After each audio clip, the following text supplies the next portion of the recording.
Hello and welcome to Green 360 here on iBrandTV. Green 360, the world of agriculture. Now, before we go ahead, let's take a commercial break.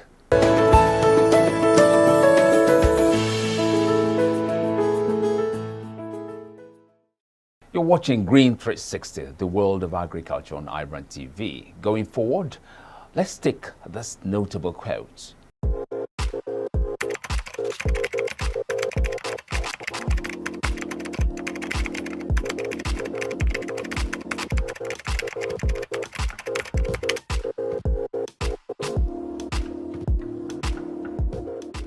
George Washington, the American first president, was a political leader and statesman, founding father of the United States. The maize plant is often 3 meters or about 10 feet in height, even though some natural strains can grow up to 13 meters, that is, 43 feet.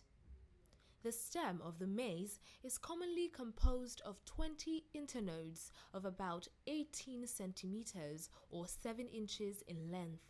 The leaves arise from the nodes alternately on opposite sides on the stalk. A leaf which grows from each node is generally 9 centimeters or 3.5 inches in width and 120 centimeters, 3 feet 11 inches in length. Ears develop above a few of the leaves in the midsection of the plant between the stem and leaf sheath, elongating by around 3 millimeters or 1/8 inches per day to a length of 18 centimeters or 7 inches, with 60 centimeters or 24 inches being the maximum alleged in the subspecies. They are female inflorescence, tightly enveloped by several layers of ear leaves, commonly called husks. Certain varieties of maize have been bred to produce many additional developed ears.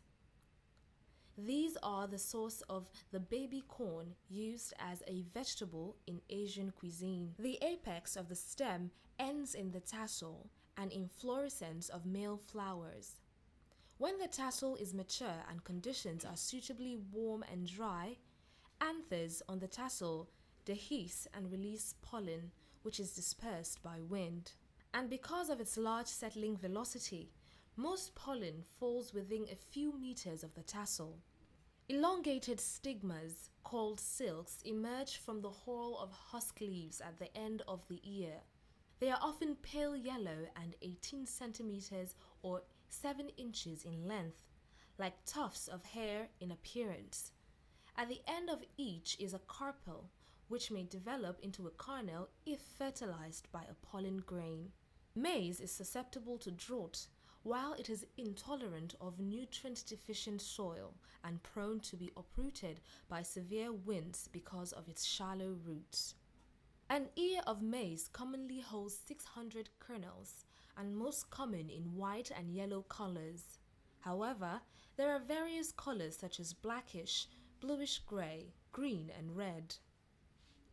The grains are about the size of peas and adhere in regular rows around a white peathy substance which forms the ear.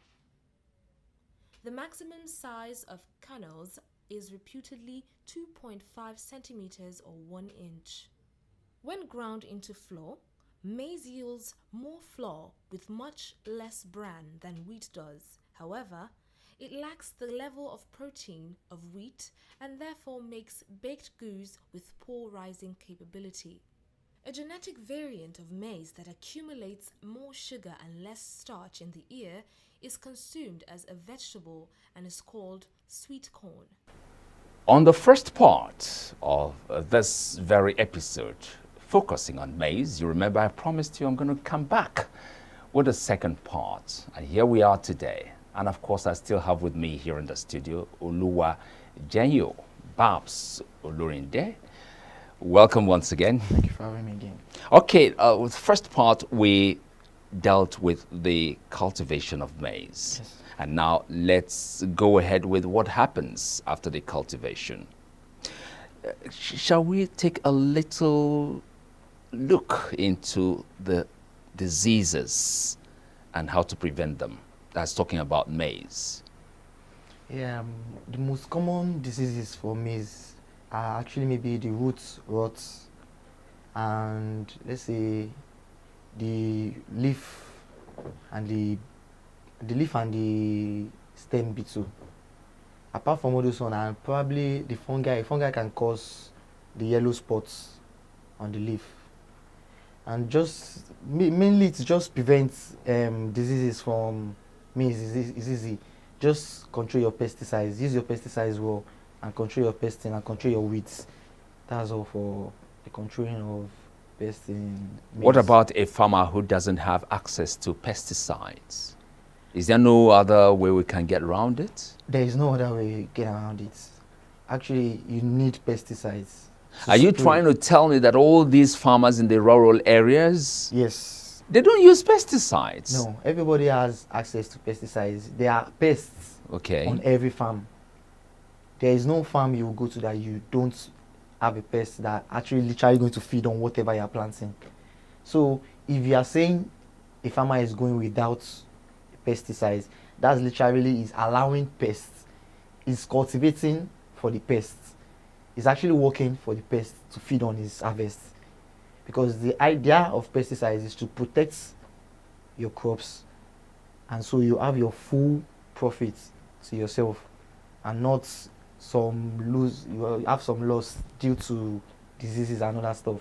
Okay, now let's talk about storage, which is another very important aspect of this whole process. How do we go about storing it? Because it's not all the time you harvest that you use up whatever you, okay. So how do you go about storing? Yeah, concerning storing, it depends on exactly what you are using your maize for. Okay. Personally, as just a farmer, I just get my crops from the farm and store them in the silos or in sack. I can't afford a silo right now, so I pile them up in sack and just put them somewhere. When you say silo, not everybody out there understands. So what is silo? Silos is like this big built basin, basically made for storing grains, legumes, cereals, anything that falls in the legumes of maize. Is it chemicalized or something? No. It's actually like a tank. It's actually a silo is like a tank standing upright. It's kind of built like this and huts kind of thing. This ancient huts, the way huts are built, but it's all metal, and it's actually standing like a tank, kind of like a reservoir thing. But we don't call it reservoir. We call it silos because it's actually it's storing grains, Okay. not water. Which means you can also store things like beans, Yes. rice. Well, you not like to store beans because the beans weevil is very notorious. very notorious. Oh, really? very So notorious. it is specifically meant for maize. Yes, specifically meant for maize because once you pile up your maize, it's just there. There's no pest that's going to come for it unless it's opened. If it's not accessible, if maize is not accessible, maize is good to go. Like it's there. Unlike yam, if you keep your yam accessible or not, there might be rots and there might be weevils that will actually come and feed on it. But for maize, you can actually keep in an enclosed place and it will be safe. Other cash crops, you can't really keep them in an enclosed place. They need air. They need air, but corn on its own, maize on its own, is actually airtight. It's an airtight crop. I told you need to put it in water for it to open up for you Yes, to yes. So that fact alone has made it safe for keeping. But if you don't use silos and you use sack, then things like lizard, rats.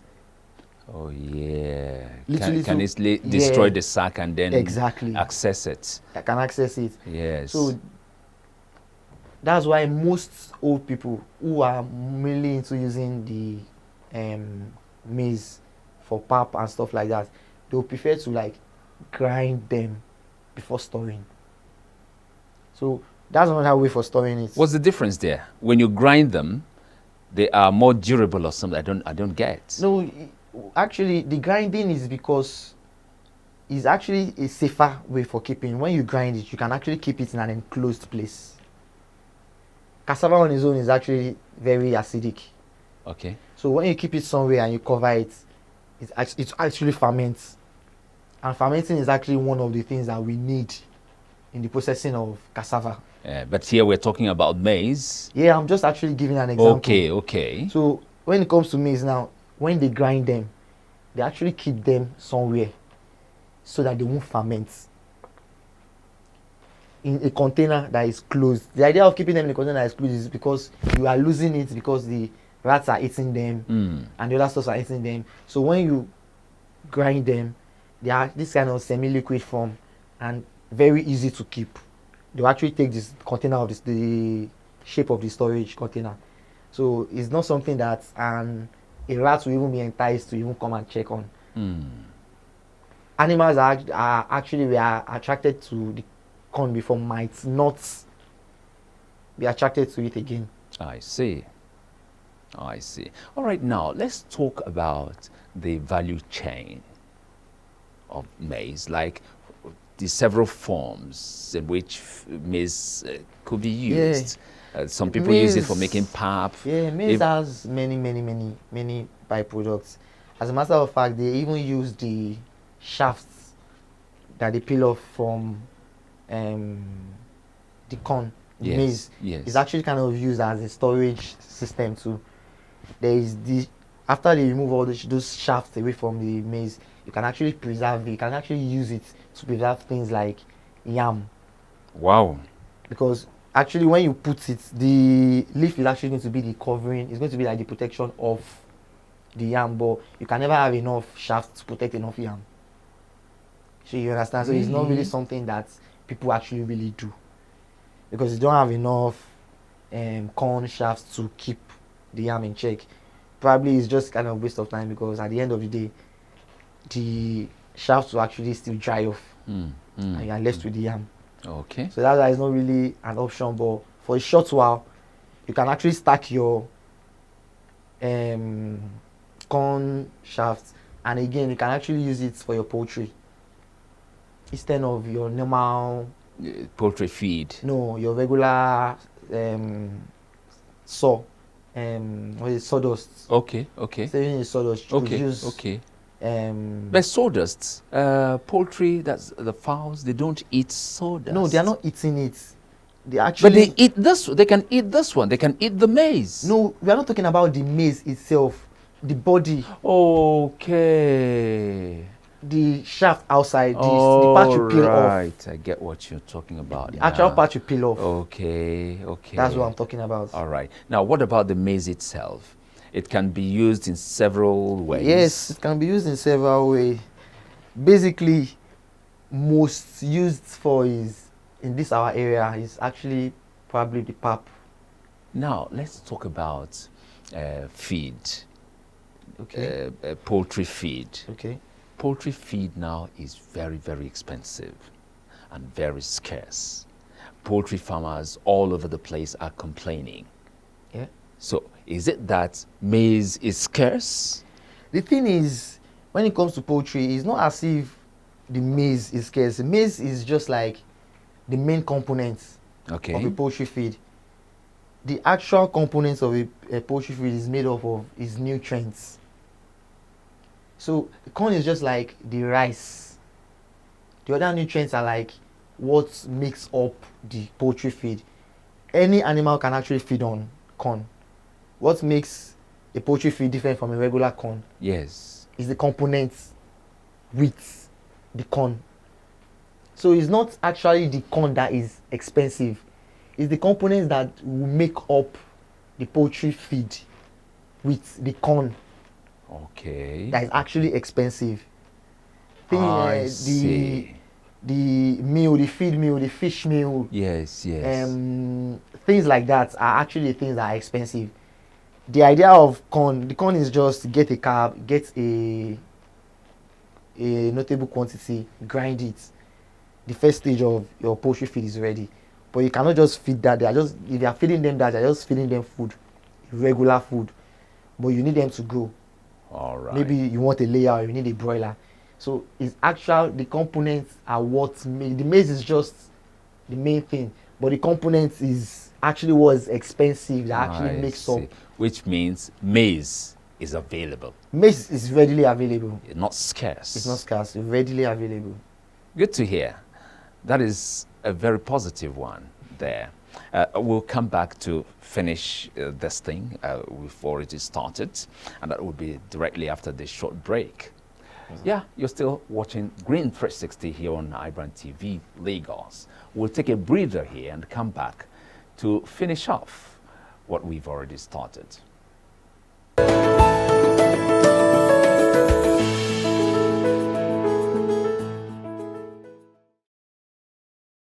You're welcome back. It's still Green 360 on iBrandTV Lagos, and we are discussing maize. With me here still is Jenyo Babs, an agriculturist.